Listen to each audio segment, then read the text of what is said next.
Jon Snow had not slept. The others in the dormitory had, some tossing and muttering, others sinking into the dead weight of exhaustion that came after terror had had its way with the body. The rafters had echoed with snores and muffled curses, the occasional whimper stifled by a blanket pulled over a head. Jon had sat on his cot and watched his own breath fog in the chilly air. He flexed his hand again, the one that had touched Caraxes. The skin had blistered, then peeled. Maester Aemon had smeared something on it that smelled of pine and bitterness, wrapping it in clean cloth. It should have ached.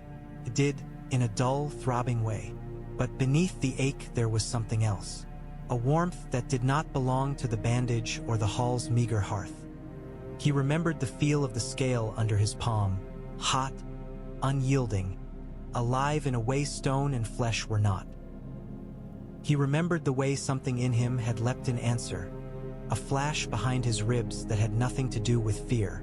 "Dragons are gone," he whispered to the dim room. "They've been gone since before I was born." Ghost opened one crimson eye, then yawned, showing teeth too sharp for any dog. He shifted closer, pressing his flank against Jon's boots. "I know," Jon muttered. "I saw him. That doesn't mean I know what it means." Around him, men shifted in their sleep. Samwell Tarly snored softly in the next cot. His round face relaxed for once, the crease between his brows smoothed. Gren's feet poked out from under his blanket, toes blue with cold. PYP muttered something about ale and girls and rolled onto his other side. Jon envied them in a way. Their world had been simple yesterday. Wildlings and Colden brothers who might kill them by accident or design. Hard enough but knowable. A wall of ice, a castle of stone, an enemy of flesh and blood. Now the enemy walked on frost and stared with blue eyes that did not blink. Now dragons fell from the sky, ridden by old men who spoke in riddles and named him more than he dared to name himself. He thought of Demon, no, Ser Demian, he corrected himself stubbornly, though the name sat wrong now. He thought of the man's hand around his wrist, the blunt certainty in his voice. "I mean to make you my heir." The words had lodged behind Jon's ribs like a splinter. He had wanted fatherhood once, in his private, shame-faced fantasies. Not in the way his half-brothers would have it, with banners and castles and courtyards full of men shouting their names. He had imagined some lonely tower on a bleak shore, perhaps, with a woman who did not mind his bastard stain, children who looked at him the way he had once looked at Ned Stark. He had not imagined dragons. The door scraped. Jon turned his head. The gray light of false dawn slanted in around a broad, cloaked silhouette. "Up," Benjen Stark said quietly. "Time to see if the old gods still listen." They crossed through the gate in silence. The lift groaned them down, chains clanking, the world narrowing to the walls of the wooden cage and the faint, distant gleam of daylight above. When the door scraped open at the bottom, the cold struck harder, unfiltered by stone. The old godswood beyond the wall was little more than a clearing carved from the forest, the tree at its center older than the wall itself. The weirwood's trunk twisted up from the frozen earth, pale and smooth, its face carved in a time when men still remembered how to listen to sap and stone. The eyes wept red. Some of the recruits shifted uneasily as they knelt in the snow, gloved hands pressed to the ground. The words of the oath tasted different here, Jon thought. The same shape he had learned by rote in the mess hall, but heavier. "Night gathers, and now my watch begins." Jeor Mormont's voice rolled over them, low and solemn. He did not shout. There was no need. The wall itself seemed to lean closer to hear. "It shall not end until my death," the kneeling boys murmured, some steady, some trembling. Sam's voice quivered on the words, catching on death, as if his tongue did not quite want to give it shape. Jon's did not. He felt them settle in his chest, the way good steel sat in the hand. Right, inevitable, dangerous if mishandled. "I shall take no wife, hold no lands, father no children." The splinter behind his ribs twisted. Demian's words, demons, he corrected himself, though he hadn't been told it yet, echoed over the vow. "I mean to make you my heir, a king without children." A line gathered up and ended at the wall. I shall wear no crowns and win no glory. There was a bitter comfort in that. Jon glanced up, inadvertently, as they spoke. The wall loomed, a vast, blue-white cliff, faceted and strange. At its foot, in the shadow where light could not quite reach, Daemon stood with his back to a tree, cloak drawn close, face unreadable. He was the only one standing. Even Jeor and Benjen had bent their heads a little, out of habit or respect or fear.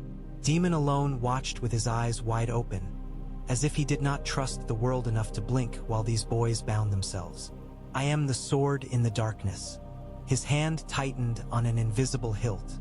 Sam, beside him, stumbled over the next line. Jon's voice slid over it, picking it up, letting his steadiness carry his friend along. I am the watcher on the walls. The words did not say which walls. Ice, he supposed. Stone. Flesh. The cold bit through his knees. Ghost sat a little behind the ring of kneeling men, ears pricked, head tilted, as if listening to something none of them could hear. Frost salted his fur. I am the fire that burns against the cold. Jon tasted ash.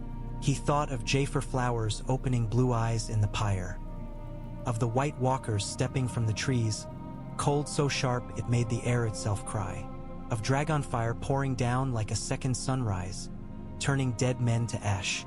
We are fire, Daemon had said, hand hard on his wrist. You and I, more than you know. I am the light that brings the dawn. The dawn was weak that morning, pale and colorless, but it crept over the horizon in stubborn defiance of the dark. It caught on the wall's face, turning the ice to crystal, painting the world in shades of blue and white and red where the weirwood's leaves fluttered. I am the horn that wakes the sleepers. A raven croaked somewhere overhead, voice harsh, indignant. Jeor's gray head was bowed, his broad shoulders tense. I am the shield that guards the realms of men. Jon closed his eyes as he said it. That was the heart of it, the only line that truly mattered. Not the celibacy or the poverty or the lack of crowns. Not the brotherhood, though that had its pull. The shield, the standing, the choice to be a wall when the world would rather look the other way. He heard Daemon's voice again, low in the Godswood at Castle Black. There will come a time when the world will ask you to choose between what you have sworn and what you know is right. He finished the words. I pledge my life and honor to the Night's Watch, for this night and all the nights to come. Snow began to fall as they spoke the last syllables, soft and sparse. For a heartbeat, nothing changed. Then something did. Jon felt it like a weight settling on his shoulders, heavier than any cloak. Not chains, not quite. Something accepted, something answered. The weirwood's carved eyes seemed deeper. The old gods did not speak, not in words. They did not promise crowns or victories. They simply watched as the boys rose, men now in the eyes of the watch, and turned back toward the wall. Daemon's gaze met Jon's as he stood. There was something like satisfaction there, and something like regret. The world felt both heavier and thinner when they came back through the gate. Men clapped Jon on the shoulder in rough congratulations. Some meant it. Some were relieved it was not them. Sam clung to his arm as if afraid someone would snatch him back and tell him it had all been a mistake. PYP invented a song on the spot, terrible in every way, and Gren laughed until his nose ran. Jon smiled where it was expected. His face hurt. He slipped away as soon as he could, into the quieter corridors that ran along the inner side of the wall. The stone here sweated cold, tiny beads of moisture freezing in delicate patterns on the rough surface. The air smelled of damp wool and old smoke. He had thought to have one moment to himself. The wall, the gods, the oath, they all pressed close. Instead, he found Daemon waiting, as if he had stepped out of some older, sharper world and into Jon's path. You said the words, Daemon observed. Jon bristled. You watched me say them, he said. You know I did. That is not the same, Daemon said. Men speak words every day and do not mean them. Oaths are only as strong as the backs that carry them. Jon's jaw clenched. I meant them, he said. Every one. I do not doubt it, Daemon replied. That is why I am here. He stepped closer. In the trembling candlelight, The lines on his face seemed deeper, cut by years Jon could not name. His eyes, though, were clear. "You are a brother now," he said. "In black, bound to ice. That changes things." Jon laughed once, harsh. "Changes what?" he asked. "Your plan to make me your heir? I take no wife, sire. I father no children. There's no line to inherit anything from you." "You think narrow," Daemon said. "Heir does not only mean one who inherits blood and bed. It means one who carries purpose, who finishes what another began." Jon shook his head. "I swore to the Watch," he said. "Not to you, not to any house. To guard the realms of men," Daemon said softly. "That was the heart of your oath. Not the celibacy, not the crowns you will never wear. The shield, the guard." Jon's breathing quickened. "You twist words," he accused. "You make everything mean what you want." "I have had a long time to practice," Daemon said. "Listen to me, Jon Snow. The wall is not the end of the world. It is not even the end of you. Oaths are important, I do not say otherwise. But there will come a time when the world will ask you to choose between what you have sworn and what you know is right." He thought of Rhaenyra, of Viserys, of all the times he had chosen wrong and called it necessity. "When that time comes," he said, "remember that oaths are made to spare men from having to think. You will not have that luxury." Jon stared at him. "You sound as if you know what will happen," he said. Daemon smiled thinly. "I know what always happens," he said. "Winter comes. Men break. Others stand. The faces change. The pattern does not. Others." Samwell, drifting closer, started at the word. "You mean the others? The White Walkers?" PYP, behind him, rolled his eyes. "Sam, for the last time, they're stories. Stories have teeth," Daemon said. "That is why they survive." He drained his tankard and set it down. "Finish your stew," he told Jon. "Tomorrow you climb the wall. It is easier on a full stomach." "How do you know that?" Jon asked. Daemon rose. "Because some heights you only respect after you've fallen from them," he said. "And I have fallen farther than most." The wall hummed, indifferent. Across the world, in a land where snow was a story told to wide-eyed children, Daenerys Targaryen read of winter. The red waste had given way at last to the city of Qarth, all carved stone and showy wealth. Its people had fated her and tried to cage her in turn, but she had walked through their opulence with bare feet and dragons on her shoulders, unimpressed by their baubles. Now she camped beyond its walls, her khalasar reduced but loyal, tents clustered around her like petals around a hard, stubborn seed. Drogon shifted restlessly on the back of her chair, his black scales catching the brazier's light. His wings rustled, stirring the hot air. Rhaegal and Viserion squabbled over a charred bone on the carpet, snapping at each other with sharp little teeth. Jeor Mormont knelt before her, a scroll held in his scarred hands. "It came with a trader's caravan," he said. "Passed from captain to captain. Exaggerated, no doubt. But you should see it." She took the scroll. Her fingers shook only a little. She had learned to hold herself like a queen even when her stomach twisted. The dragons sensed her moods. They hissed and crooned, reflecting her tension. The parchment crackled as she unrolled it. High in the distant north, the letter read in crabbed, salt-stained script, "Beyond a wall of ice built when the world was young, a dragon has been sighted." Rust-red and scarred, it fell upon a host of walking corpses and burned them to ash.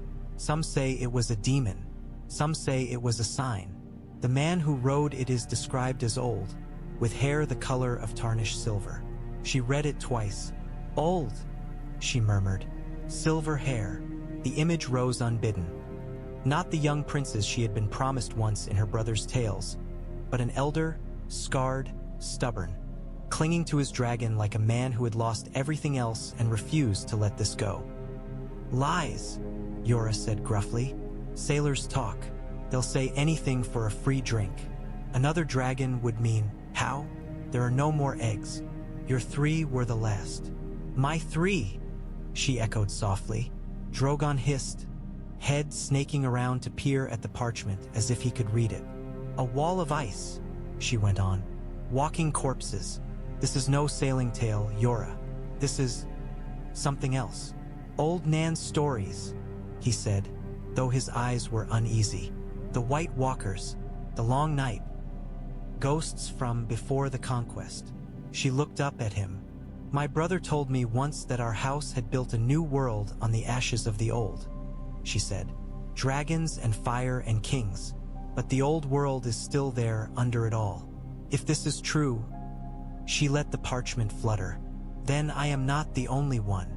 You are the last Targaryen," Yora said reflexively. She smiled, bitter and small. "You were in King's Landing," she said. "You heard the names whispered in the dark. Aegon, Rhaenys, Rhaegar, dead all of them. You and Viserys thought me the last for so long that the words have worn grooves in your thoughts. But what if we were wrong?" Her mind leapt like a flame, chasing possibilities. An old man with silver hair, a rust-red dragon, a wall of ice, blood of my blood, she whispered to herself. Or thief, petty lord who found some hidden egg, or something older still. Drogon flicked his tongue against her ear, the touch hot. "The dragon has 3 heads, she said, voice low. "That is what the old texts say. I have 3, but they are children. Cannot ride all of them. I had thought that meant allies. My prince, my general, my king. Men who would ride beside me under my banners." She looked back at the parchment. "But what if one of those heads rides already?" she murmured. "What if he thinks the world his to save without me?" Yora shifted. "Do not chase ghosts, Khaleesi," he said. "You have a real kingdom to win. Real enemies. Ghosts and real enemies are the same, if you ignore them long enough," she said. "Ask the men on that wall if they truly faced dead things." She rolled the parchment back up. "Find me every scrap of news from the far north," she said. "Every tale, every lie. Pay for it if you must. Somewhere up there, an old dragon moves. I would know whether he is friend or rival." Drogon hissed, wings flaring. In her mind's eye, she saw snow. Winterfell smelled of wood smoke and wet wool. Outside, snow fell in slow, steady flakes, softening the edges of the stone. The hot springs sent up their constant ghostly steam. Men moved through the courtyards in heavy cloaks, heads bent, about the business of a winter that had not yet descended in full but was no longer content to lurk in tales. In the solar, Eddard Stark read the letter from the wall for the 3rd time. Jeor Mormont's hand was blunt, the strokes firm, impatient with flourishes. Aemon's additions in a finer, more elegant script, threaded between the lines like veins of silver through iron. The words themselves were harder than either hand. "Dead men who do not rot, who rise again if not burned. 3 pale figures with eyes of unnatural blue. A dragon, rust-red and scarred, ridden by an old man who named himself Daemon." The last word was underlined in Aemon's hand. "We believe he is more than he says." Catelyn's fingers tightened on the back of the chair she leaned against. "You are frowning," she said. "More than usual. That is never good." Ned exhaled slowly. "Jeor Mormont says the dead walk beyond his wall," he said. "Not wildlings, not brigands. Corpses. Eyes blue as ice. Old Nan's stories," Catelyn said, but without conviction. Ned said.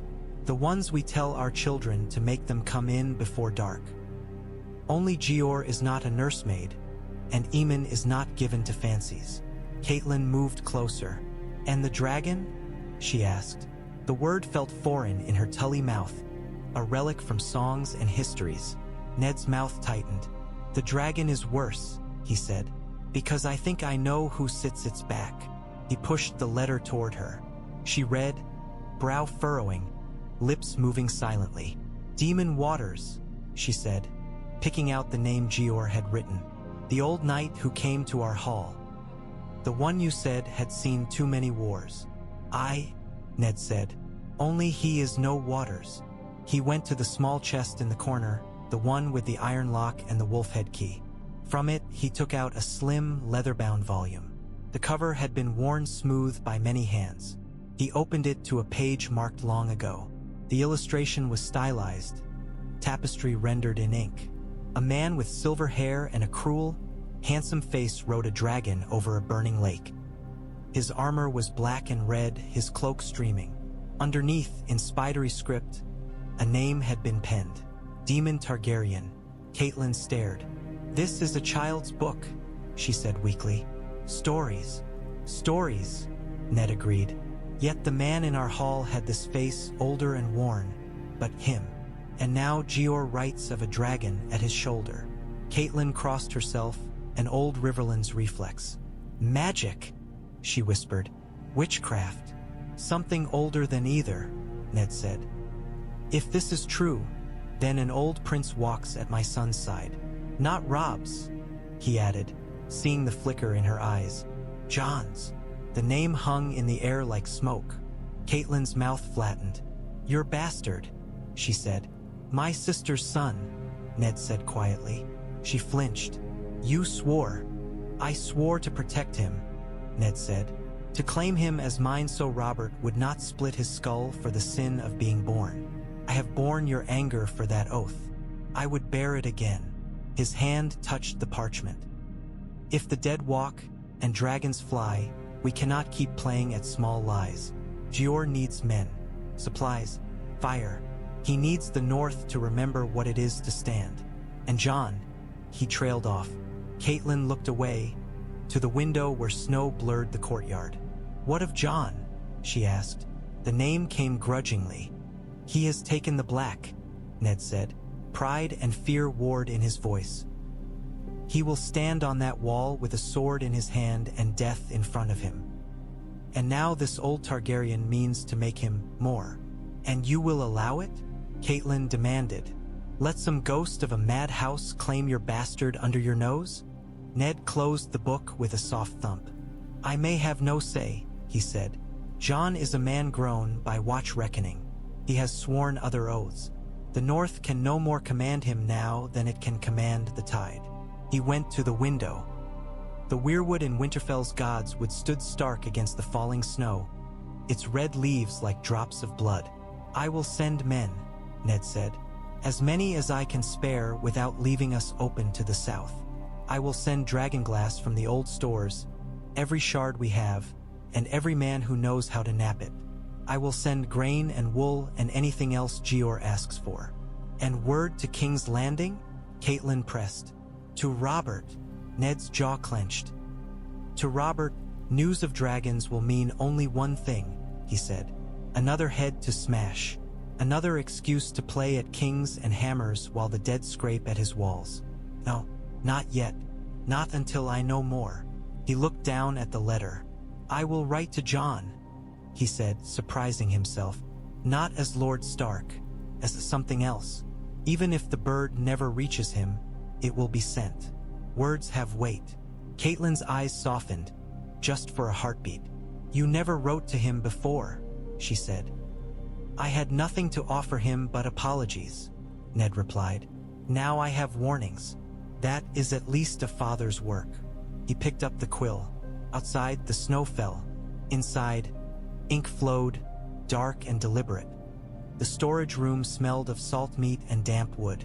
Barrels loomed in the lantern light, their iron hoops tinged with frost. Sacks of grain slumped in corners, their sides bulging where mice had gnawed. It was no place for councils, but Jeor Mormont trusted the stone here. It had fewer cracks for ears than his solar. He jabbed a finger at the map. "We have reports of movement here," he said, tapping north of the Milkwater, near where the clearing lay. "And here," another tap, further east. "Wildling camps abandoned. Corpses that don't stay down unless burned. Our ranging met 3 of the pale bastards. Your dragon cooked one, the others fell back." "Retreated," Benjen corrected. "They weren't afraid. They were adjusting." "They learn," Daemon said. "That is the danger. Fire will hurt them, but it won't surprise them twice." Aemon's blind eyes were turned toward the map as if he could see it. His fingers rested lightly on the table's edge. "And south?" he asked. Winterfell? Jeor grunted. Ned Stark believes us, he said. Or at least he believes enough. He sends men and grain. Says he will root through old stores for dragonglass. Good, Daemon said. Obsidian cuts where steel shatters. You will need it. Jeor shot him a look. And how do you know that? He asked. I read the same old tales your maester did, Daemon said. Only I was less inclined to dismiss them as children's stories. Aemon's mouth twitched. The children of the forest knew their craft, he murmured. They would not have worked in glass if it did not bite. Jeor rubbed at his temples. I am an old man, he said. I should be worrying about latrines and turnips, not dead things and dragons. Yet here we are. Tired of surprises, Daemon said. You mentioned. Jeor's beard bristled. I've had more in the last month than in the 10 years before, he said. First dead men who won't stay dead, then an old prince on a dragon. Now letters from Stark saying he'll send me half his winter stores if I ask politely. He snorted. The world's gone mad. Or right, Aemon suggested. For the first time in a long while, men are looking north. Jeor grunted. Speaking of men looking north, he said, we need eyes beyond that clearing. We can't sit behind our walls and wait for the next blue-eyed bastard to knock. Benjen nodded. I'll take another ranging, he said. Further this time, to the fist of the first men. If there's old magic anywhere, it will be there. We can leave caches, mark paths, see how deep this rot goes. Jeor's gaze slid to Daemon. And you? He asked. Will your dragon take to the air again? Quietly this time. Daemon's fingers drummed on the crate. Caraxes is not subtle, he said. You can hide a knife, not a sword of that size. But I will ride north with Benjen. On a horse if you insist. The dragon can circle higher, out of sight. And the boy? Jeor asked. Snow. Daemon felt his jaw tighten at the possessive, though Jeor had not meant it. He has said his vows, Aemon pointed out. He is yours now, Lord Commander, to post where you will. Jeor scowled. I'm not blind to his skill, he said, or his pride. He'll want to go. Thinks himself unkillable, I've no doubt, like every boy his age. He learns, Daemon said. He listens. He stood in front of your fat scholar and told Thorn to hit him instead. That counts for something. It counts for trouble, Jeor muttered. But we need trouble that walks toward the danger, not away from it. He sighed. He goes, he decided, with you and Benjen. If I'm risking my best men, I might as well risk all of them at once. Aemon's fingers tightened on the crate. Be careful, he said quietly. All of you. The fist is old. Older than this wall. It remembers things we have forgotten. Daemon smiled, faint and sharp. Then perhaps it will remember me, he said. Old things recognize their own. Jeor snorted. If you start talking to stones, I'll have you locked in the rookery with the raven, he said. The bird, on its perch near the door, croaked, King, and fluffed its feathers. Daemon's eyes flicked to it, then back to the map. Not yet, he told it under his breath. Daemon had not touched the sword in years. Not out of neglect, out of respect. Some blades deserved more than to be dragged into every petty skirmish a man found himself in. They wanted wars that mattered.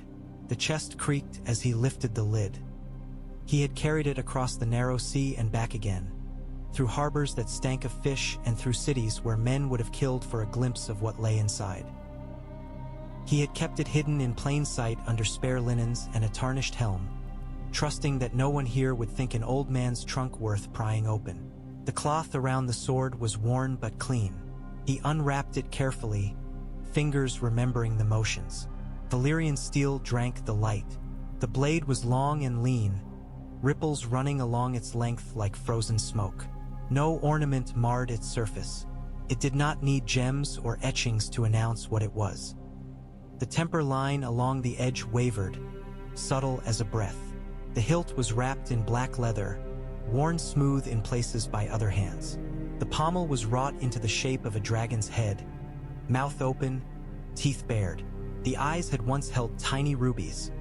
One was missing, lost in some forgotten fight. It was not Dark Sister. That blade lay at the bottom of the god's eye, tangled in weeds and mud, if any piece of it remained at all. This was another, forged in the Freehold's last days, traded for lives and favors in Essos until Daemon had claimed it from a magister who had not deserved it. He ran his thumb lightly along the flat, feeling the old, familiar hum. "A sword is a promise," he murmured, "made in steel instead of words." He had used this blade to carve his way through lesser wars, skirmishes in the disputed lands, duels in Volantis, the occasional monster a rich man wanted dead and didn't care how. It had tasted blood from half the world and yet had never quite found the thing it had been forged for. "Perhaps," he said now, "you were meant for another hand." He wrapped the cloth back around the blade and lifted it. The weight was comfortable, an old cloak on his shoulder. He felt his joints complain as he straightened, the ache of long years, but the sword's balance steadied him. On the wall, the ass-high brazier flickered. Coals glowed a deep, steady red. He had not fed it blood in some time. He had seen enough in the flames for now. Fire told truths but also lies, and too much of either could blind a man as surely as the White Walker's ice. Still, he felt its attention as he moved past. "I am not changing my mind," he told it. "You showed me the boy. I will give him what he needs. The rest is on him." The coals hissed softly, as if in dissent. Daemon opened the chamber door. The corridor beyond was empty, save for a draft that smelled faintly of smoke and cold stone. He set the wrapped sword over his shoulder and went to find Jon Snow. The yard was almost empty. Most men were at their suppers, crammed into the mess hall's smoky confines. A few stragglers lingered, one brother working through a set of slow spear drills, another hacking half-heartedly at a straw dummy, as if the day's terrors had drained more from his arms than his mind. Daemon stood in the center, the wrapped sword resting upright, its point pressed lightly into the packed snow. Jon saw him as soon as he stepped out into the yard. He hesitated for half a heartbeat, then squared his shoulders and walked over. Ghost padded beside him, red eyes gleaming in the growing dim. Snowflakes landed on Jon's dark hair, clinging. "You sent for me," Jon said. "I did," Daemon said. "You are riding north tomorrow. It is past time you had a proper blade." Jon's hand went reflexively to his hip, where his standard-issue Night's Watch sword hung. "This one is serviceable," he said. "Steel is steel." "Steel is stone compared to what walks beyond that wall," Daemon said. "Better than nothing, but not enough." He lifted the sword from the snow and unwrapped it. Even in the dim light, the Valyrian steel drank and twisted the glow. The ripples seemed to move just a little when the eye tried to fix on them. The air around it felt different, humming faintly against the skin. Jon's breath caught. "That's..." He reached for the old word from Tales. "Valyrian," Daemon nodded. "It is," he said. "Forged in the Freehold before the Doom, tempered in dragonfire. It has tasted blood from Pentos to the Arbor. It has waited long enough for something worthy." He held it out, flat across both palms. Jon stared at it as if it might bite. "I can't," he said. "I, sire, that's a lord's sword. A king's. I'm Jon Snow," Daemon said. "A brother of the Watch. A bastard with more sense than most lords' sons. A man whose hand a dragon did not burn. Take it." Jon swallowed. His fingers closed around the hilt. The sword was lighter than his old one, yet denser. It seemed to move before he did, as if anticipating the path his arm would take.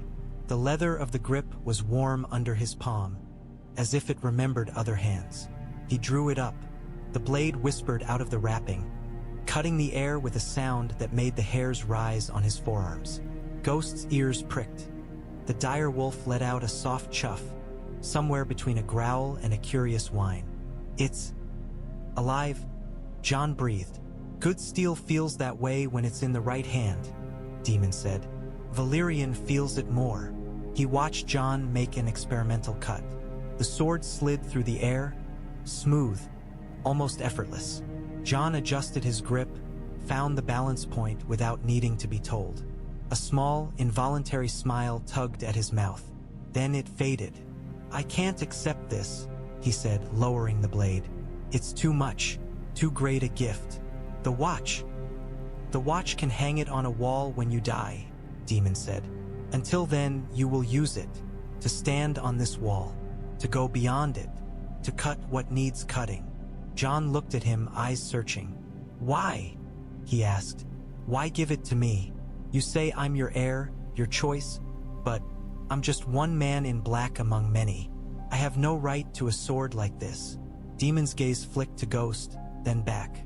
"Every Targaryen who mattered had a blade," he said. "Aegon had blackfire. Rhaenys had Caraxes as much as any sword. Even your uncle Rhaegar carried steel with a name." He shrugged. "Names matter less than who swings the steel. Consider this an investment. In you. In the thing you might yet do." Jon swallowed. "What's its name?" he asked. Daemon's expression went distant for a moment. "It had one," he said. "Once. In another life, another hand. That name is dead. Give it a new one if you like. Swords listen when you call them, just as dragons do." Jon looked down at the blade. Names rose and fell in his mind. Ghostfire, Winter's Bane, Targaryen Steel. None sat right. All felt like trying too hard, dressing himself in clothes that did not fit. He thought of the wall, of the pyre, of Caraxes' fire washing over dead flesh, of the faint, stubborn heat in his own palm where scales had burned him. "Longclaw," he said quietly. Daemon's brows lifted. "A wolf's name for a dragon's tooth," he mused. "Fitting." "It was my uncle's word once," Jon said. "In a story. A sword that never broke and never bent. It's as good a name as any." Daemon inclined his head. "Longclaw it is," he said. "See that you live long enough to make it known." He stepped back. "Train with it," he said. "Feel how it moves. Tomorrow, it may be the only thing between you and blue eyes in the dark." Jon nodded. He lifted the sword again, the weight settling along his arm like an acknowledgement. Ghost leaned in, sniffed the blade once, then huffed approvingly. In the high air above, unseen, Caraxes circled. They gathered at the gate in the pale light of a grudging morning. The sky was a low ceiling of cloud, gray bruising toward blue. The wall loomed behind them, a presence more than a thing. The cold bit sharp, even through layers of fur and wool. 24 rangers sat their horses in a loose column. Their cloaks were patched, their armor mismatched, but there was a purpose in the way they held themselves that had not been there a month ago. They had seen what walked beyond the trees. They rode knowing. Benjen Stark checked the straps on his saddle one last time. His horse snorted, pawing at the frozen ground. Frost clung to the beast's whiskers. Benjen's face was set in lines of grim determination, the sort that come when a man has weighed his fear and decided to ride anyway. "South will think we've gone mad," he muttered, mostly to himself. "Riding toward stories. Stories with teeth," Daemon said, swinging into his own saddle. The horse, darker than most, its eye rolling as Caraxes' shadow passed across the snow, stamped but did not bolt. Animals reacted to dragons in different ways. Some dropped to their knees. Others ran until they fell. A few, like this one, learned that fear could be mastered. Jon adjusted Longclaw at his hip. The sword's new weight felt right. It had already changed the way he moved, the way he thought about his own arm. A heavier promise than the oath around his neck. Ghost ranged ahead, nose down, paws barely making a sound on the snow. The direwolf's breath came in soft puffs. His eyes gleamed when he glanced back, checking that his pack followed. Samwell Tarly stood by the gate. He had a quill in one gloved hand and a scrap of parchment in the other, as if some part of him still believed he might be told to count barrels rather than corpses. His face was pale under his hood. "You'll write down what you see," Jon told him, trying for levity and mostly finding earnestness. So you can tell the others how brave we were." Sam managed a shaky smile. "You had better come back," he said. "I'm not clever enough to make up half of what you get yourself into." Jon gripped his forearm, briefly. "I will," he said. "Keep reading. The old books might know more about these things than we do." Sam glanced nervously at Daemon, then back. "If there's anything useful, I'll tell the maester," he said. "And you, when you return." Jeor Mormont stood on the wall walk above, cloak snapping. His massive hands rested on the parapet. From up there, he looked like part of the wall itself, rough, stubborn, immovable. A raven perched near his elbow, feathers fluffed against the cold. "Rangers!" Jeor bellowed, heads turned up. "You ride for the fist of the first men," he called. "You ride to see what walks and what waits. You will leave caches. You will leave marks. You will come back if the gods have any sense." His beard twitched. "If they don't, you will at least die where it matters." A rough chuckle went through the men. "Bring me back something I can throw in the faces of the fat lords to the south when they tell me I'm mad," Jeor added. "Bones, blades, stories that make them piss themselves." My Lord Commander," Benjen called. He raised a hand and turned his horse toward the gate. The massive doors creaked open. Beyond, the world lay in white and gray and the dark teeth of the forest. The air tasted different the moment they crossed the threshold, wilder, thinner, less forgiving. Ghosts slipped through first, a streak of white against white. Jon's horse followed, hooves crunching. The rest of the column moved after, the sound of iron and leather and breath swallowed quickly by the open land. Daemon glanced up as they rode out. High above, almost lost in the clouds, Caraxes' long, sinuous shape slid across the sky. To most eyes, he would be nothing more than a vague unease to any eyes looking up. "Stay high," Daemon murmured in Valyrian. "Watch, burn when I call." Caraxes' tail flicked, a distant, serpentine gesture. The gate closed behind them with a heavy thud. Ahead, the forest waited. From the wall, they looked small, a thin black line moving across the snow, swallowed quickly by the trees. Horses, men, a dire wolf that might have been a drifting patch of shadow to anyone who didn't know his shape. The forest waited, branches bowed under fresh falls, trunks dark and close. "They ride like the old stories," Aemon said softly. He stood with his hands on the parapet, blind eyes turned north. The wind tugged at his robes, at the thin white hair on his head. His maester's chain was cold against his throat. Jeor Mormont grunted. "Old stories didn't have quite so many fools in them," he said. "Or quite so much shit." Sam hovered a few paces back, fingers worrying the edge of a parchment roll. He had wanted to go. He had almost said so. Then he had thought of his legs, his clumsy hands, the way his lungs burned at the walk from the hall to the yard, and he had choked on the words. He would be more use here, he told himself. In the library. With the ravens. With the books that might hold answers smarter men had forgotten to ask. It did not make watching Jon ride away any easier. "They'll be all right," he said, to no one in particular. "Benjen Stark is with them, and Ser Demian, and Jon he has that sword now." "Yes," Aemon said. "He has that sword." The old maester's hands tightened on the stone. He had felt the shift when Jon had taken his vows. Not just the usual deepening of the boy's presence. The way commitment settled around him like a cloak. Something else. A note in a song he had not heard since the last dragon had died. And now there were two such notes in the world. One across the sea, hot and raw and hungry. Another here, banked and stubborn, riding into a forest where death walked. "Fire and ice," Aemon murmured. "On the move." Jeor shot him a sharp look. "Speak sense, old man," he said. "Or keep your prophecies for your ravens." Aemon smiled faintly. "You will have your proof soon enough," he said. "For good or ill." Above, the clouds shifted. For a moment, a tear opened, revealing a sliver of pale sky.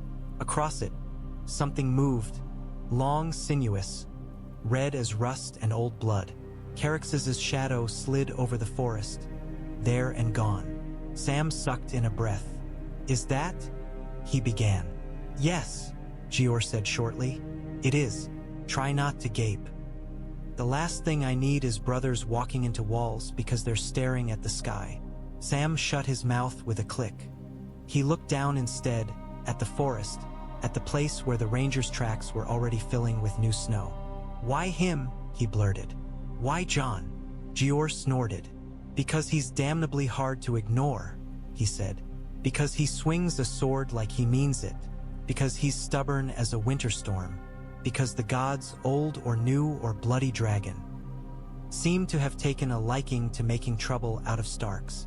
Sam flushed. "I meant," he swallowed, "the others, the prince, the dragon, all of it." Aemon tilted his head. "Because the world is tired," he said. "And when the world is tired, it reaches for sharp things to cut away what it cannot bear. Jon Snow is one such thing. The question is whether he cuts the right way." Far below, the forest swallowed the last glimpse of black cloaks. The wind shifted, carrying with it, faintly, the distant scream of a dragon. "Ride well," Jeor said under his breath. "And come back. I'm too old to replace the lot of you."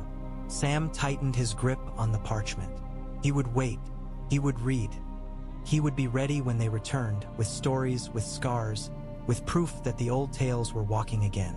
Above, Caraxes wheeled. Beyond, in the far north, something ancient and cold stirred in answer. The land changed as they went north.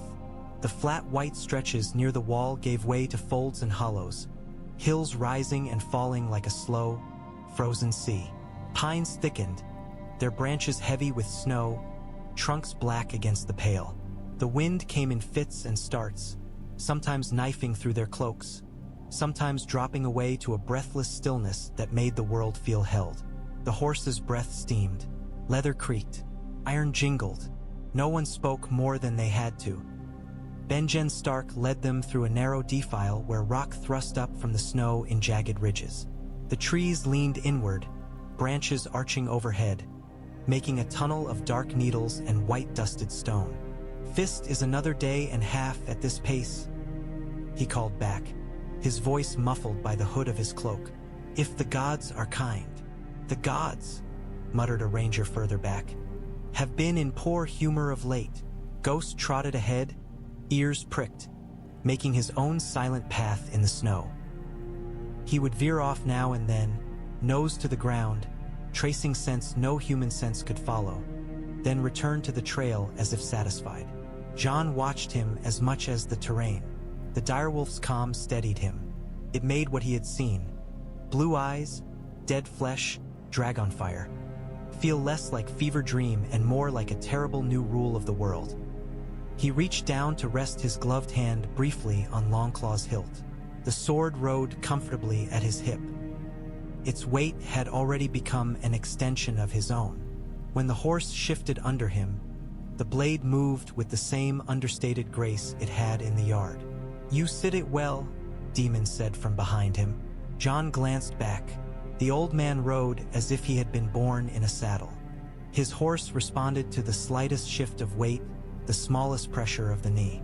Snow dusted his cloak and the silver of his hair where it poked from under his hood. "Valyrian steel," Daemon added. "It can make a swordsman arrogant if he lets it. Better than the iron in most men's hands. Not better than the arm that swings it." Jon frowned. "I know what it is," he said. "I know it doesn't make me invincible. I've seen whites shrug off steel." "Whites," Daemon said. "Dead things. Puppets. The pale ones are different. Older. Sharper. Your sword will bite them if you use it properly." Jon's fingers tightened on the hilt. "You've done it," he said. "Killed one." Daemon's gaze shifted to the sky, where a dull patch of cloud marked Caraxes' high flight. "Once," he said. "Far from here. Different cold. Same eyes." "You said you never fought these," Jon pressed. "I said I had not seen these," Daemon corrected. "The world has more kinds of dead than you think." Benjen raised a hand. The column slowed. hooves sinking deeper into the snow as their pace dropped to a cautious walk. Ahead, the valley widened into a shallow basin. The wind had carved the snow into ripples and drifts. Half-buried rocks protruded like the backs of sleeping beasts. "Tracks," Benjen said, pointing. Jon squinted. At first, all he saw were the prints of deer, the narrow slots of their hooves crisscrossing the basin. Then he saw the other marks, wider, heavier, rounder, human, boots, dozens, maybe more, trodden over each other, blurred by wind and new snow. "Wildlings," a ranger murmured. "Or us," another said. "Old trails, old hunts." Benjen shook his head. "New," he said. "Snow hasn't had time to fill them. Ghost."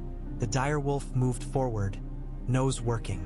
He followed the prints for a dozen yards, then stopped, head cocked. His paws shifted, discomfort rippling through him. "What is it, boy?" Jon asked. Ghost did not move. He stood at the edge of an invisible line, fur bristling along his spine, every muscle taut. A low growl built in his chest, more a vibration than a sound. "Smell it?" Daemon asked quietly. Jon inhaled. The air was cold, sharp, clean. Pine sap, distant. Horse sweat, close. The faint, metallic tang of the iron nails in their boots. Beneath it all, something else. Not a smell exactly, a lack of one, an absence where scent should be. "I don't," Jon admitted. "You will," Daemon said. "Once you've walked in it a few more times. It's like someone took the world and scraped it clean. No rot, no life, just empty." He clicked his tongue softly to his horse. "Keep moving," he called to Benjen. "We won't learn anything sitting on our arses." Benjen snorted, but nudged his horse on. Ghost lingered, growl deepening, then trotted after Jon, eyes still fixed warily on the empty air ahead. Above, Caraxes banked, rust red against the bruised sky. The valley seemed to swallow them whole. They made camp in a shallow hollow where the wind's teeth were blunted. The rangers had done this 100 times. They moved with practiced efficiency, unrolling bedrolls, hobbling horses, stacking what wood they had managed to scavenge in the sparse hours before dark. The fire they built was low and tight, ringed with stones, its light a cautious glow rather than a beacon. Snowbank walls rose around them on 3 sides, their concave curves catching and deadening the wind. The 4th opened toward the trees, where darkness pooled. Jon's fingers ached with cold. He held them out to the fire for a moment, feeling the sting as numb flesh remembered it belonged to a living body. Sparks chased one another up into the dark. "Up," Daemon said. Jon looked at him, then at the wooden swords the old man held. "You want to spar now?" he asked. "We rode all day. We ride again at dawn." "And?" Daemon asked. "You think the dead will wait until you've had a proper rest? Take the stick. When you drop from exhaustion, I'll let you sleep." Jon took the practice sword. His arm protested. His shoulders felt full of sand. Still, he moved into guard, feet finding their balance on the packed snow. Daemon stepped into the circle of firelight, cloak discarded, movements unhurried. He handled the wooden blade as if it weighed nothing. "Remember," he said, "Valyrian steel moves differently. Obey it. Don't fight it."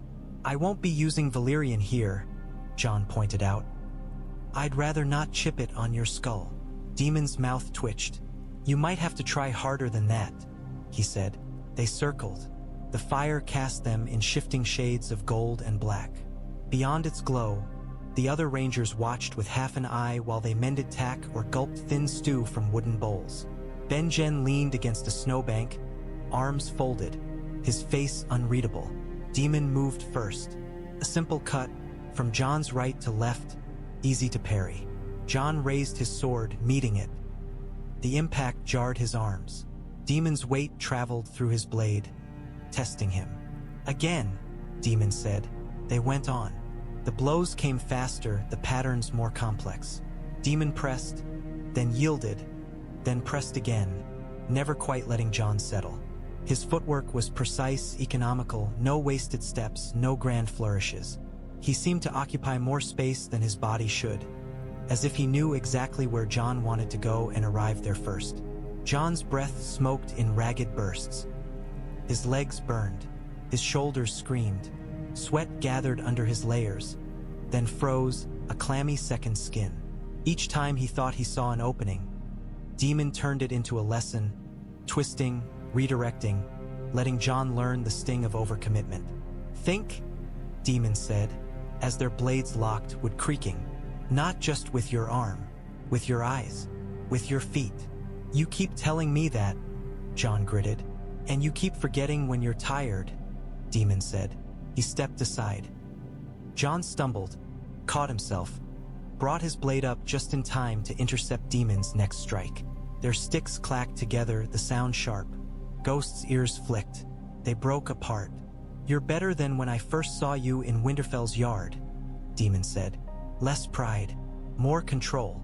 "I had less to be proud of then," Jon said, panting. "You have less now," Daemon said. "You're one black cloak in a wall of them. Remember that. This sword," he flicked the tip of Jon's blade lightly, "doesn't make you special. It makes you useful." Jon swallowed a retort.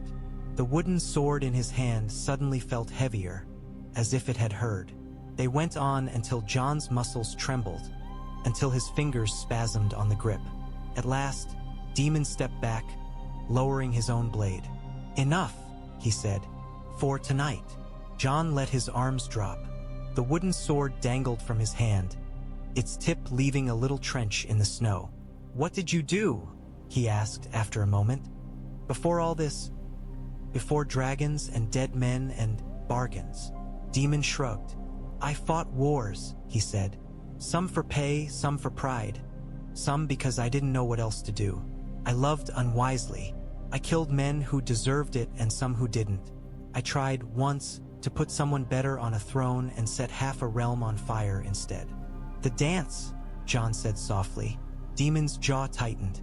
"You know your histories," he said. "Good. Remember them. They'll teach you more about men than Maester's lectures ever will." He picked up Longclaw, still sheathed, from the log where it rested. "You'll need this more than any story tomorrow," he said, handing it over. "Sleep, Jon Snow. You'll dream badly. That's a good sign. Means you're not numb yet." Jon took the sword. "Do you ever sleep well?" he asked, unable to stop himself. Daemon's smile was thin. "I sleep like a man who has lived too long," he said. "Short hours, too many ghosts, never enough dreams." Ghost padded over as Jon turned away, brushing against his leg. Together, they moved to the thin comfort of his bedroll. Above the camp, through a break in the clouds, faint green lights rippled, auroras, dancing in cold silence. Caraxes' silhouette slid once across them, a darker streak against the color, then vanished. The fist of the first men rose out of the forest like a clenched hand. From a distance, it looked like any other hill. A lump of earth and rock, its slopes layered in snow, its base tangled with undergrowth. Only as they drew nearer did its shape resolve into something more deliberate. The hillsides were steep, too steep for horses in some places. A narrow path had been worn into the snow and stone over centuries, spiraling up toward the crown.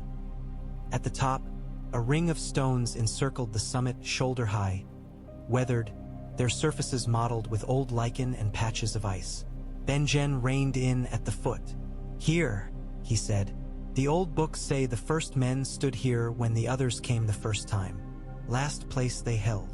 "How reassuring," muttered a ranger. "Better a place that stood once than flat ground that's never been tested," Benjen said. He looked up the path, then back at the men. "We make camp on the summit," he said. "The horses will hate it, but they'll live. Better weary mounts than none at all if we have to run." They dismounted halfway up to lead the beasts, slipping and cursing as hooves skidded on hidden ice. Ghost bounded ahead, claws finding purchase where iron shoes faltered. Jon's thighs burned with the climb. The air thinned as they gained height. The forest fell away beneath them, a ragged carpet of dark branches and white gaps. To the north, the land rolled in unbroken waves of snow, only the faintest smudges hinting at distant hills. At the top, the ring of stones waited. Up close, they were larger than they had seemed from below. Each one had been shaped, once, but time and weather had softened their edges. Strange marks clung faintly to their surfaces, lines and swirls that might have been carvings or might have been the work of frost and lichen. Snow had drifted against their bases, making low, uneven walls. Daemon stepped between two stones and onto the summit proper. The wind hit him sharp and clear. It carried nothing of the forest smells, only cold and something underneath it, metallic, old, like the tang in the air before lightning. He turned slowly, taking it in. "This is a good place to stand," he said. "A bad place to fall." "Old," Benjen said, joining him. "Older than the wall, older than the Night's Watch. Men were already telling tales about this hill when your house was still arguing over which dragon to ride. Men were arguing over dragons before we knew what to call them," Daemon said absently. He knelt and brushed snow away from the ground. Beneath the thin crust lay hard-packed earth and stone. No tracks, no signs of recent passage. Yet the place did not feel empty. Felt listening. Jon came to the edge of the ring, Longclaw at his hip. "What do you hear?" he asked. Daemon pressed his palm to the frozen ground. "Time," he said, "and fear, and memory." He closed his eyes briefly. In his mind, the world blurred. Snow melted away, replaced by trampled earth and blood. Men in rough armor stood where rangers now did. Their faces strange and familiar, broad, hard, eyes like Jon's and Benjen's, jaws set against a cold that did not come from wind. At their backs rose new carved stones, their edges sharp, their runes bright. Against them came shadows. Blue-eyed, pale, swords smoking with frost. He opened his eyes. The hilltop was white again. "Ghost," Jon said suddenly. The dire wolf had vanished. He had been at Jon's side moments before, panting from the climb, shaking snow from his fur. Now he was nowhere in sight. "Ghost," Jon called, tension threading his voice. A low woof answered from beyond the ring. They found him at the hill's edge, paws dug into the snow. He stood over a patch where the wind seemed to swirl oddly. His nose worked furiously. He sniffed, sneezed, pawed, then dug with sudden determination, sending powder flying.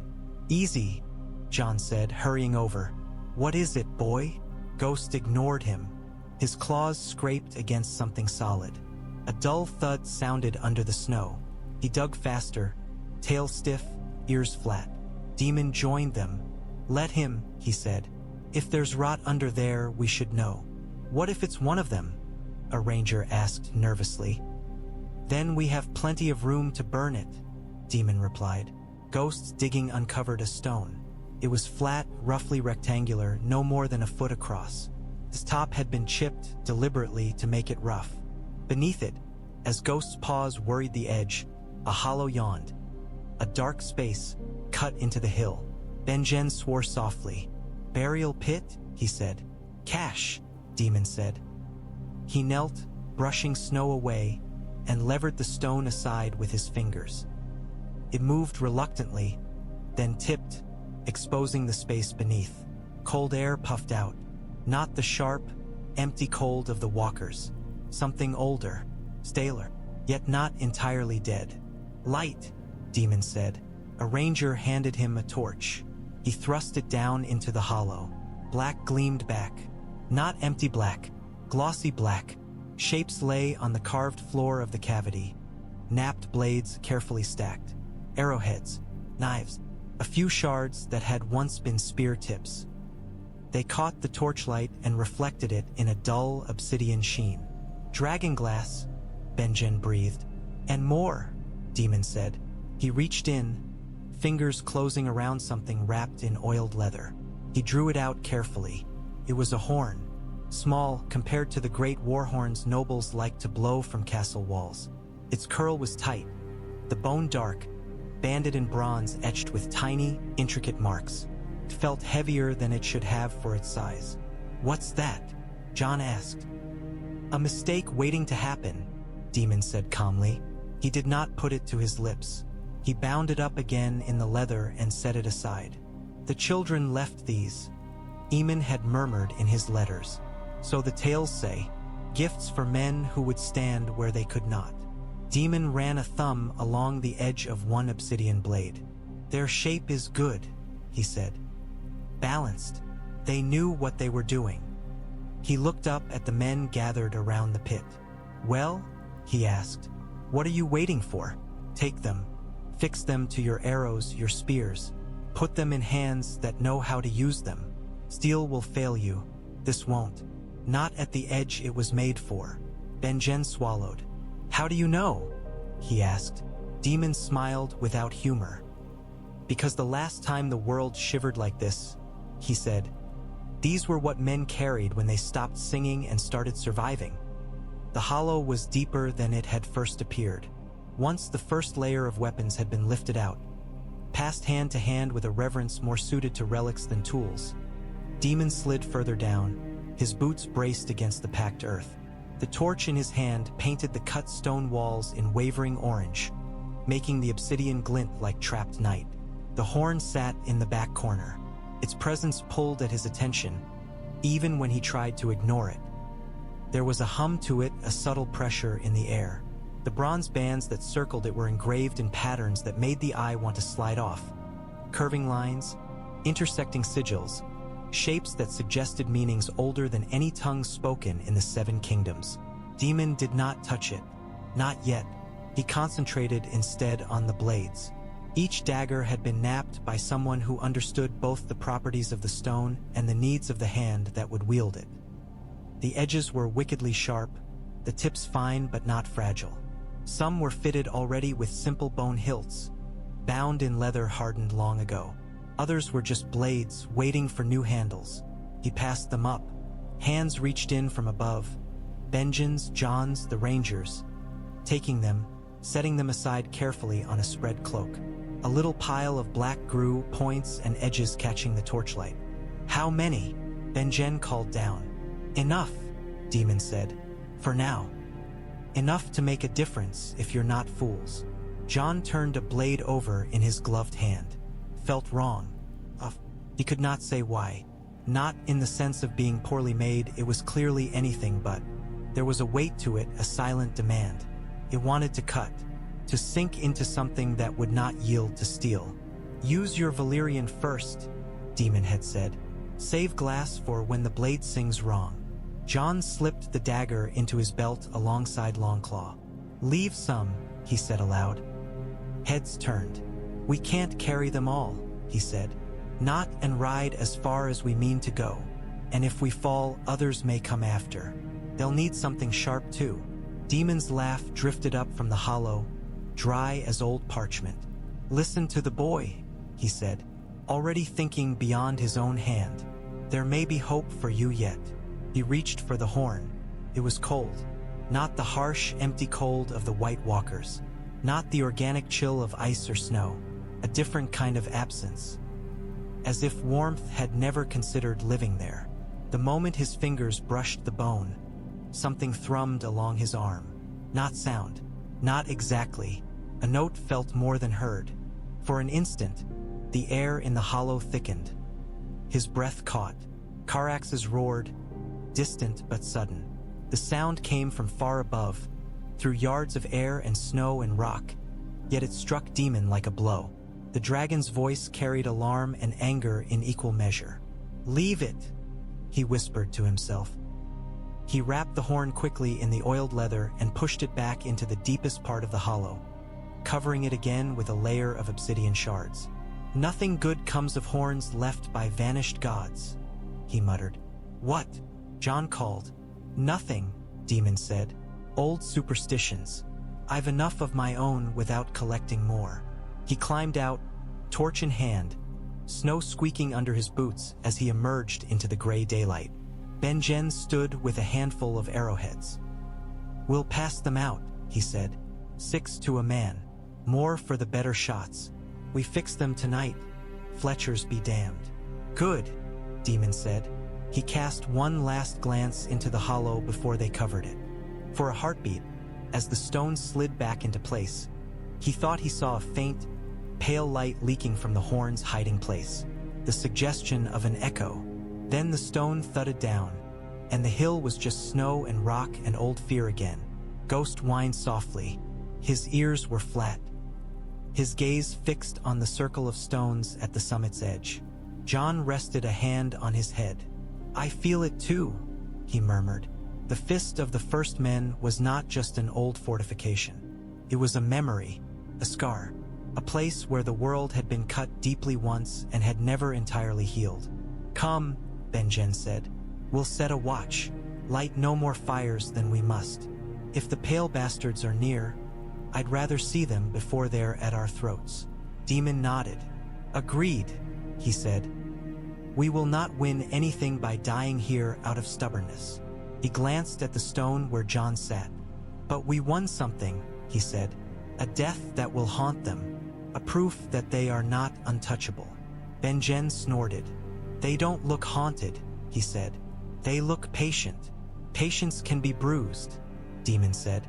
And I intend to bruise it again. He stood fully, shoulders cracking. Rouse them, he called. Drink what you have. Pack what you can carry. Leave the dead to their fire. The fist has done what it can for us. It's time we did something for it. He walked over to Jon. Twilight came like spilled ink. The sky bled from gray to indigo.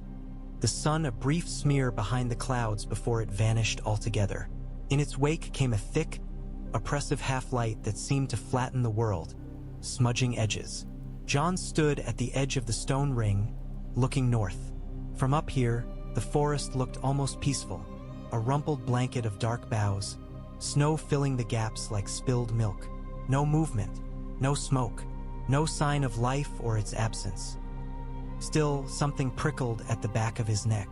Ghost stood pressed against his leg, fur rippling in the wind, ears locked on a fixed point out beyond the last line of trees. Every now and then, a low growl vibrated in his chest. There, Jon murmured. At first, he thought it a trick of his eyes. A glint, a shard of color not belonging to sunset or reflection. Then he saw it again, and again. Not steady, not like a campfire. Flicker, flicker, like eyes opening and closing in the dark. Blue. He gripped Longclaw's hilt. The sword's familiar weight steadied him. The memory of its movement in his hand gave him something to hold onto that was not fear. You see them, Daemon said. Jon did not start. He had heard the older man's approach, the crunch of boots, the faint clink of steel. The wind carried Daemon's scent too, under the cold. Leather, smoke, and something sharper, like the tang of hot metal. Yes, Jon said. Or I think I do. They're there, Daemon said. They want you to see them. Jon frowned. Why? He asked.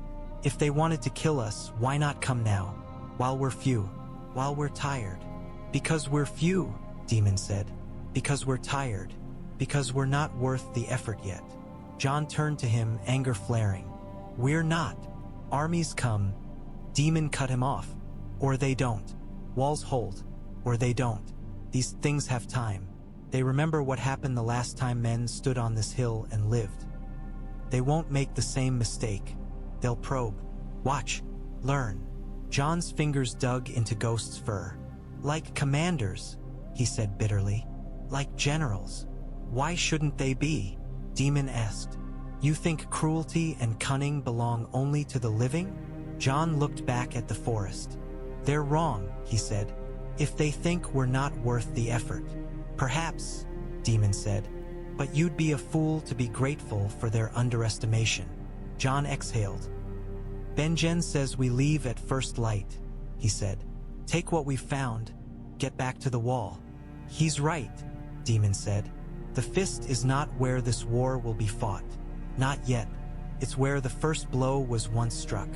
This time, if we're lucky, it will only be where we learn to duck.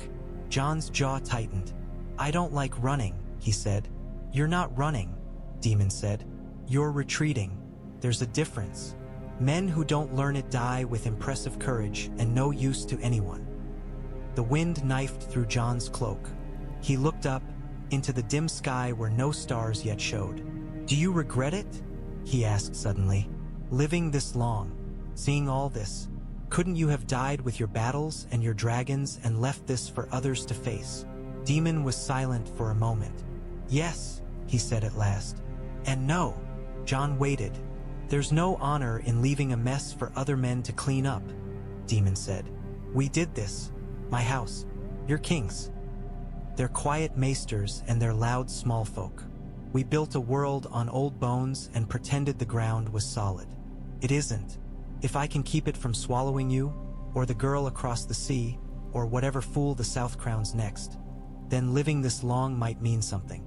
Jon stared at the blue glimmers. "They're closer than they were at the milk water," he said. "They will come closer still," Daemon said. "When they think they're ready, when they think we're not. That's when we hit them," Jon said. Daemon's mouth curved. "Good," he said. "You're learning." He stepped up beside Jon. "Remember this," he said quietly. "Fire frightens them, but it doesn't stop them thinking. Steel shatters on them, but not all steel. Glass cuts. Old magics hum out here, this hill, that horn, these stones. Use everything. Don't rely on one thing, one weapon, one prophecy." "You mean you?" Jon said. "I mean any of us," Daemon replied. "I am one old dragon and one older mistake. Useful, but not enough. You, Jon Snow, you are meant to be more." Jon's hand tightened again on Longclaw. "And if I fail?" he asked. "Then we find another way," Daemon said. "Harder, bloodier, but we find one. That's the only promise I can make." Ghost's growl deepened. The blue glimmers winked out, one by one, as if whoever watched had decided they had seen enough for now. "They're patient," Daemon said. "So are we," Jon answered. "See that you remain so," Daemon said. "Patience isn't in short supply up here. Time is. Use the one to buy the other." He clapped Jon once on the shoulder, then turned away, cloak snapping. The fist of the first men creaked softly under the weight of snow and history. The first warning was Ghost. Jon woke to the direwolf's growl. It was different from the low rumble Ghost had given at the forest's edge. This was a full-bodied snarl, hackles raised, lips peeled back. The sound vibrated in Jon's chest as much as in his ears. He lurched upright, fumbling in the dark. The tent cloth snapped and shuddered around him as wind clawed at it. Cold knifed in through the small seams. Men cursed and muttered in nearby tents, some turning over, others half waking. Then the horn sounded. Not the horn they had found in the hollow, that slept under stone, for now. This was Jeor's horn, the wall's horn, carried north by Benjen Stark. Its blast ripped through the night, 3 notes in quick succession. Rangers flung back tent flaps. "Up!" someone yelled. "They're here!" Jon's fingers closed on Longclaw's hilt. He ripped the sword from its sheath as he stumbled into his boots, not bothering with straps. The first step onto the frozen ground outside drove the cold up his legs like needles. The summit was chaos. Tents snapped in the wind, some tugging at their stakes as if eager to join the storm.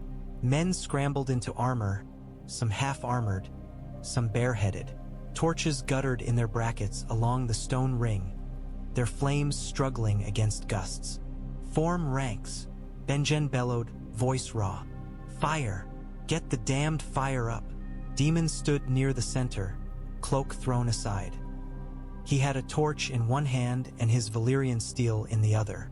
The blade drank the feeble light, its dark surface almost seeming to swallow it. His hair whipped around his face. "Oil!" he shouted. "Get the oilskins! Line the slope!" Several rangers staggered toward the barrel where they'd stored their last precious measure of lamp oil, grabbing skins and splashing it onto the snow at the summit's edge. The liquid gleamed black in the torchlight before seeping into the drifts. Ghost surged forward. He reached the edge of the ring, planted himself in a gap between 2 stones, and barked. A sharp, furious sound. Jon reached his side. He looked down the slope. They came like a tide, not in a great wave yet, in smaller, probing flows, figures in furs and rags and old armor, hands clawed, mouths slack. Their eyes shone cold blue. Snow did not cling to them as it should. Frost smoked from their skin in thin curls. Whites, dozens of them, clambering up the steep sides, hands finding purchase where no living man would, ignoring the treacherous footing. Some had broken limbs that flopped at unnatural angles as they climbed. Others wore old black cloaks, rotted and stiff. "Brothers," someone whispered, horrified. Jon took one step back, Longclaw raised. "Fire!" Daemon roared. "Now!"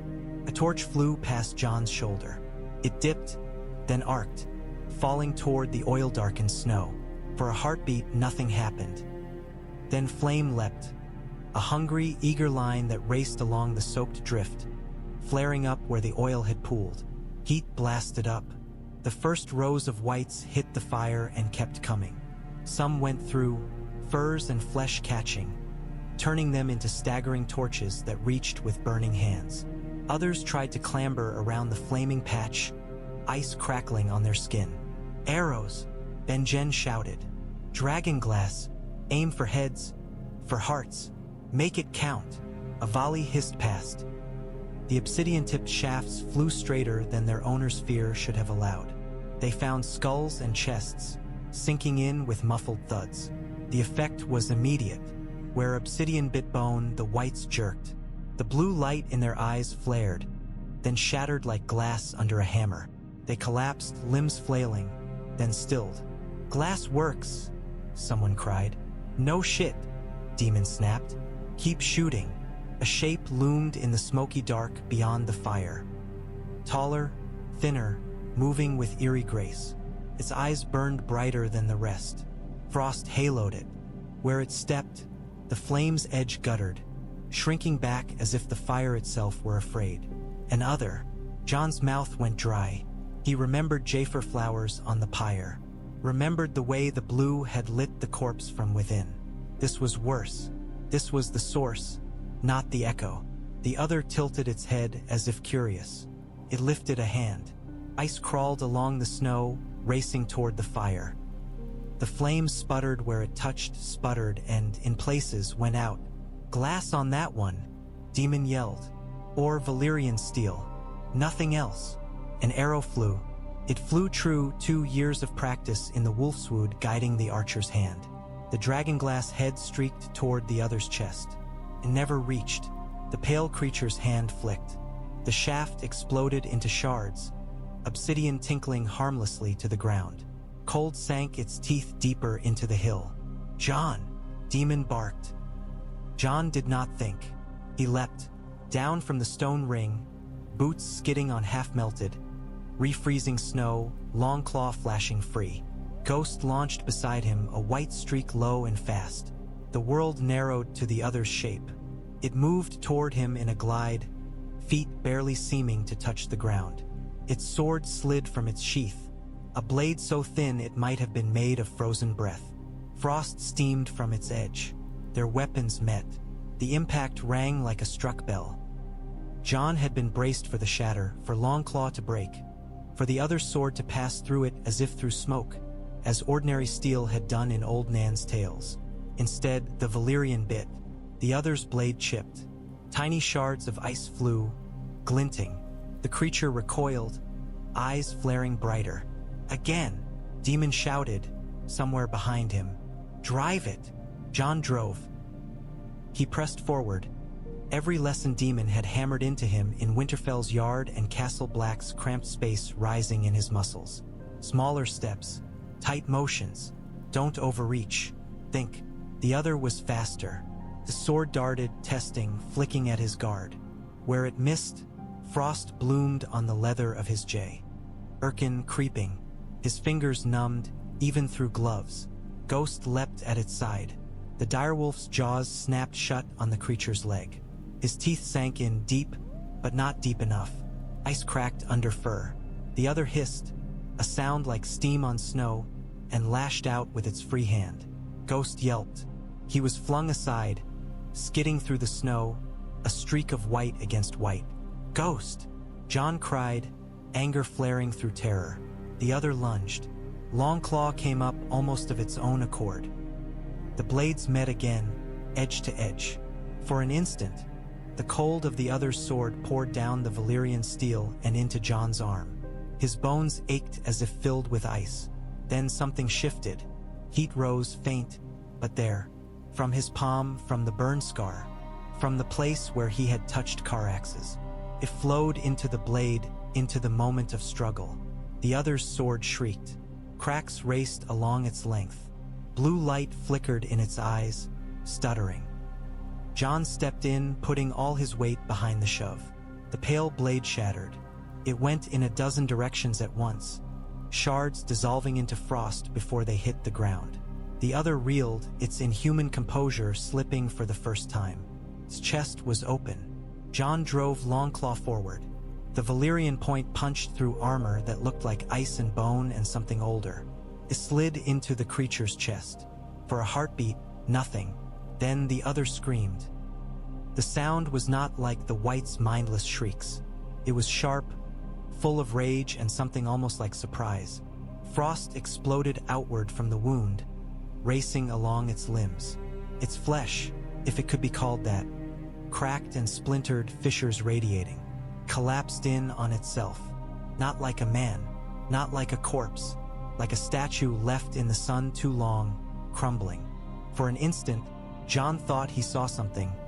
Shapes in the ice, faces in the shards. Then it was gone.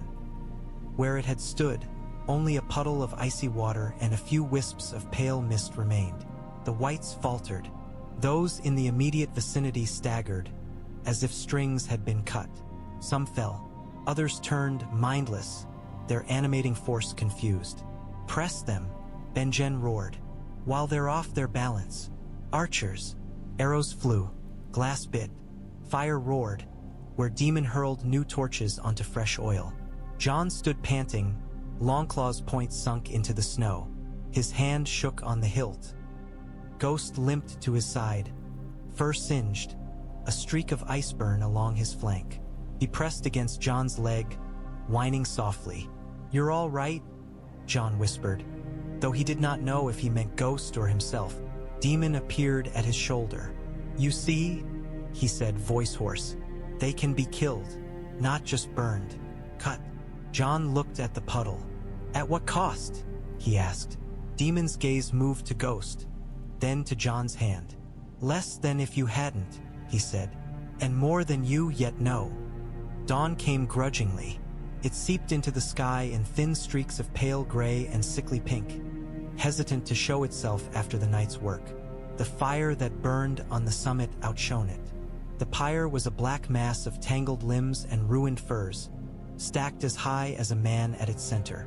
Flames gnawed at it, hungry but tired, the wood beneath protesting in crackles and sighs. Smoke rolled upward, dark and oily, carrying with it the stench of burnt meat and something else. Something wrong. Men stood around it at a distance, faces drawn. Some had bandages hastily bound around arms or heads. One ranger cradled a hand wrapped in bloody cloth, eyes unfocused.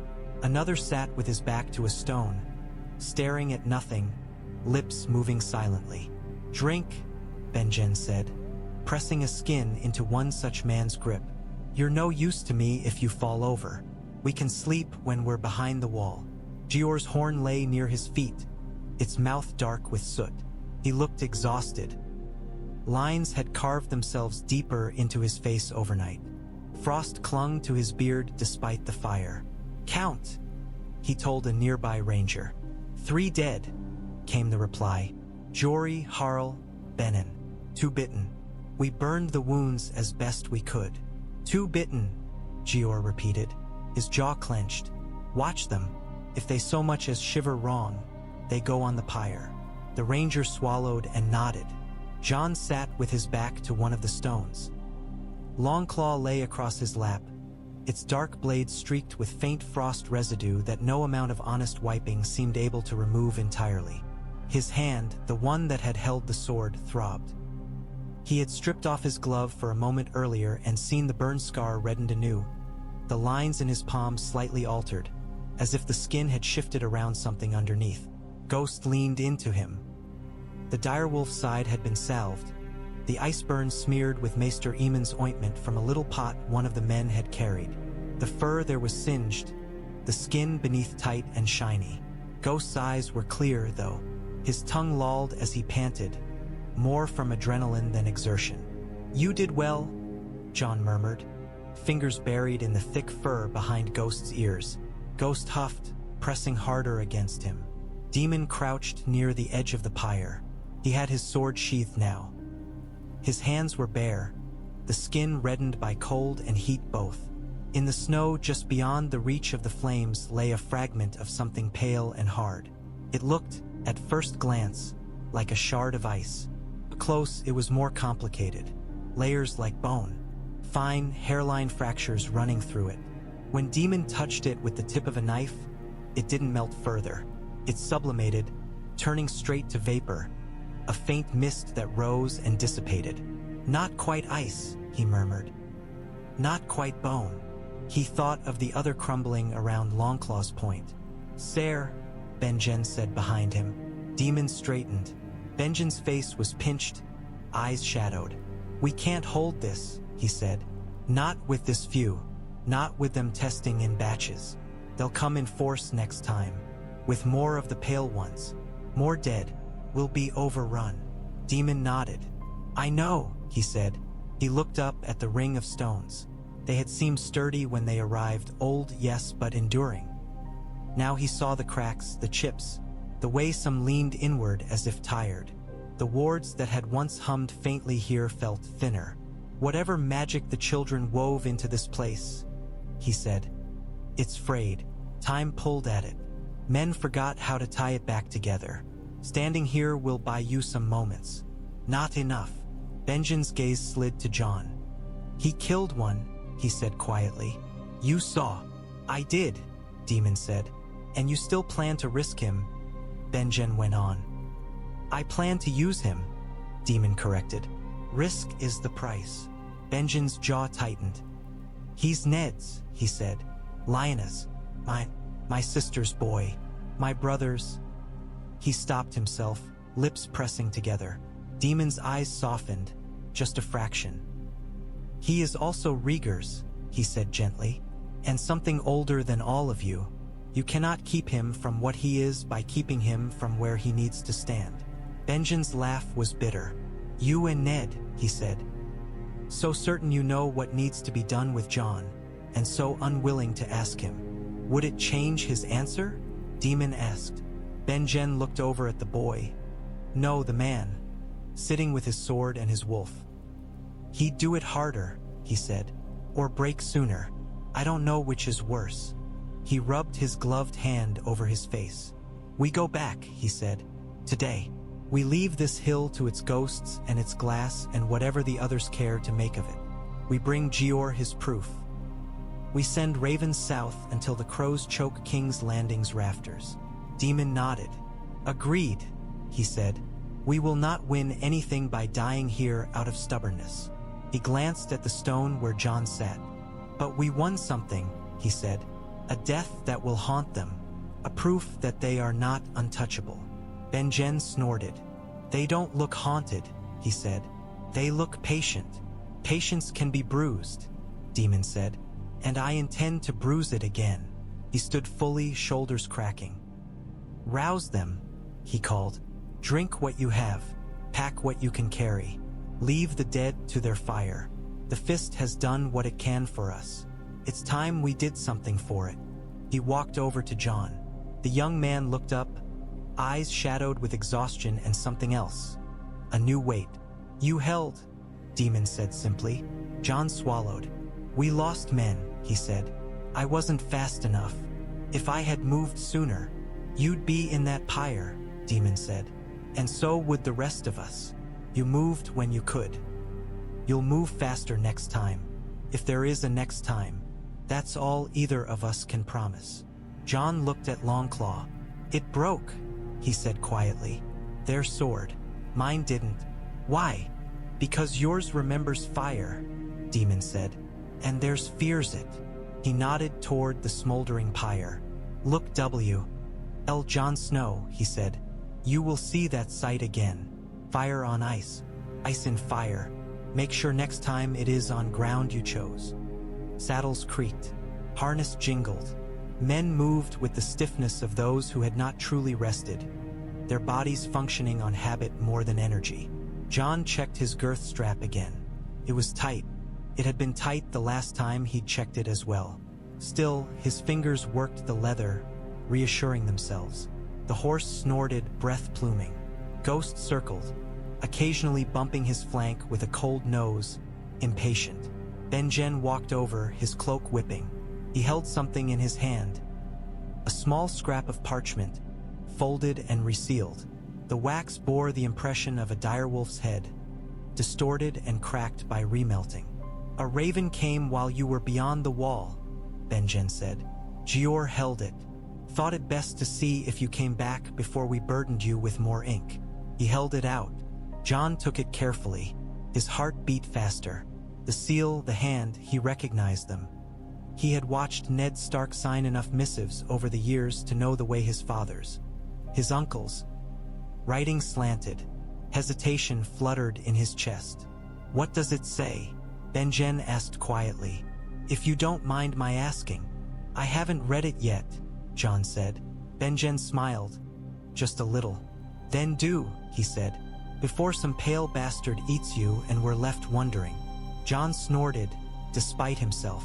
He broke the seal. The parchment crackled as he unfolded it. The ink had smeared slightly in places where the quill had pressed too hard, as if the hand that held it had been angrier or more afraid than it wanted to show. "Jon." He read the word twice before moving on. The rest came in Ned's spare, careful script. "They say the dead walk beyond your wall. They say dragons fly.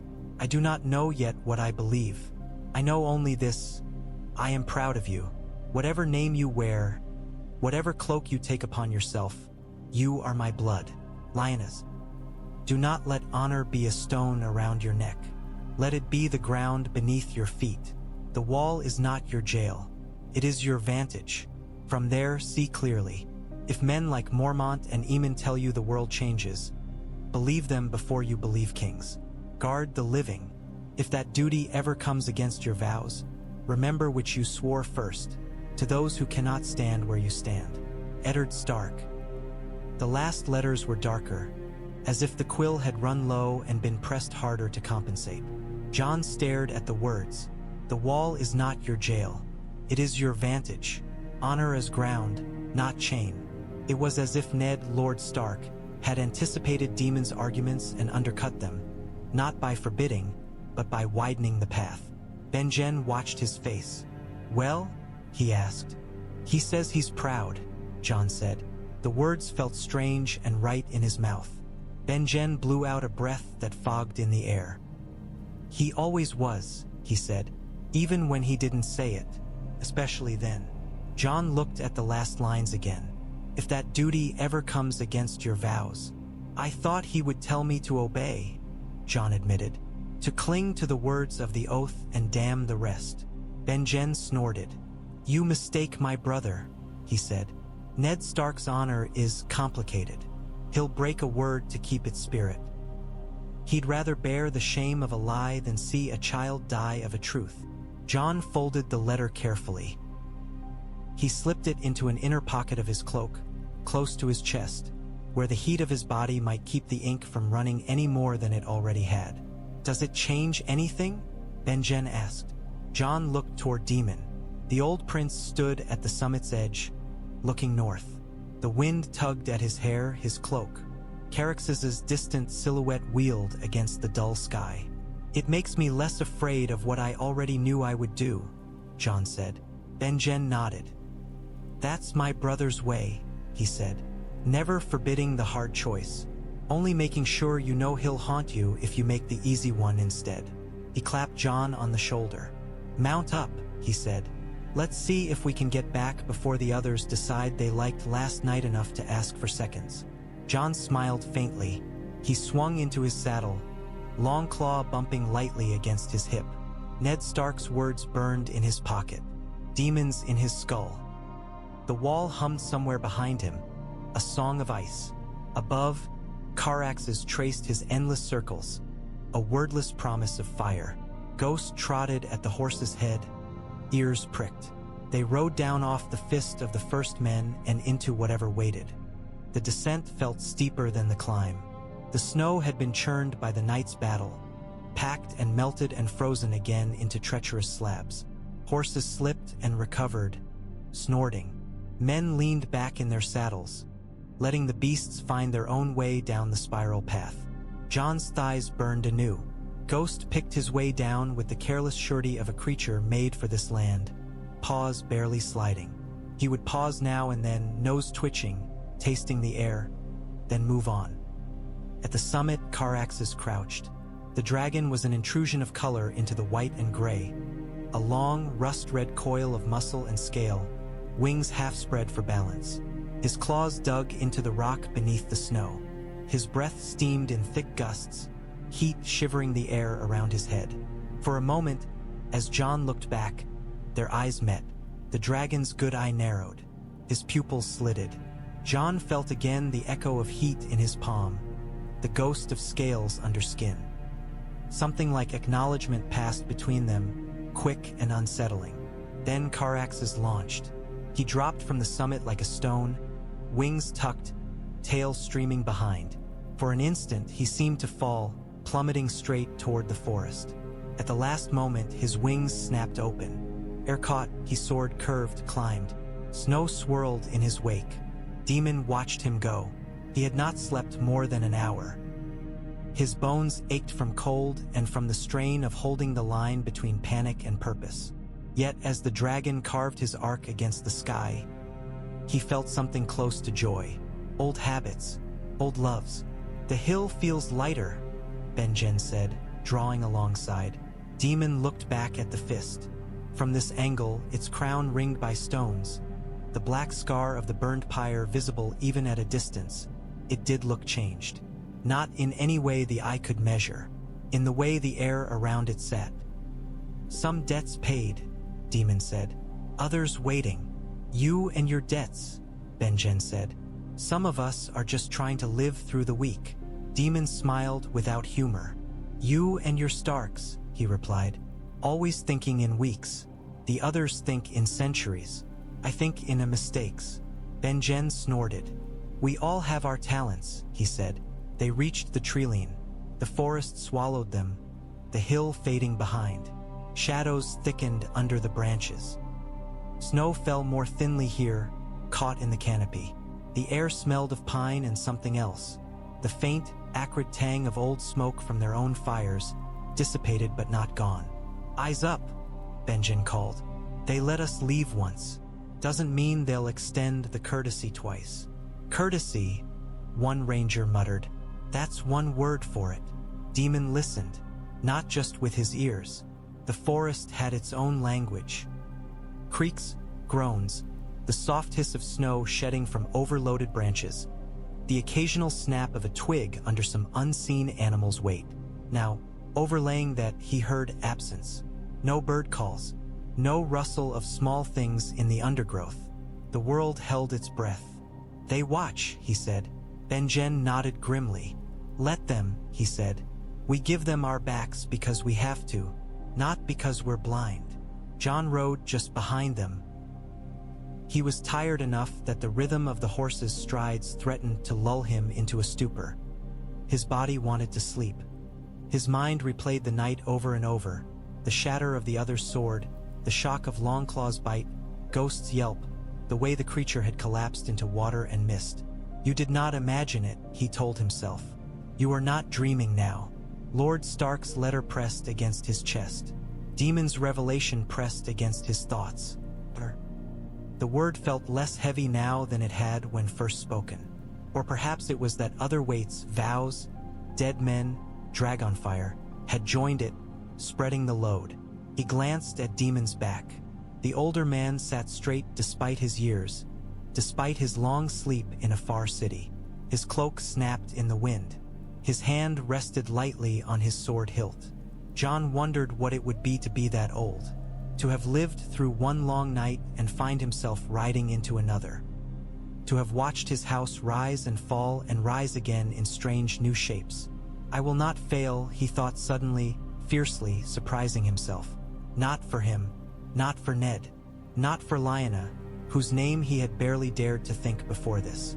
Not for the boy he had been, dreaming of dragons and castles, nor the man he was now, riding through a dead forest with a sword that had no business in his hand. Ahead, the path dipped. The world narrowed again. They did not see him. No breath steamed from his mouth. No footstep disturbed the snow.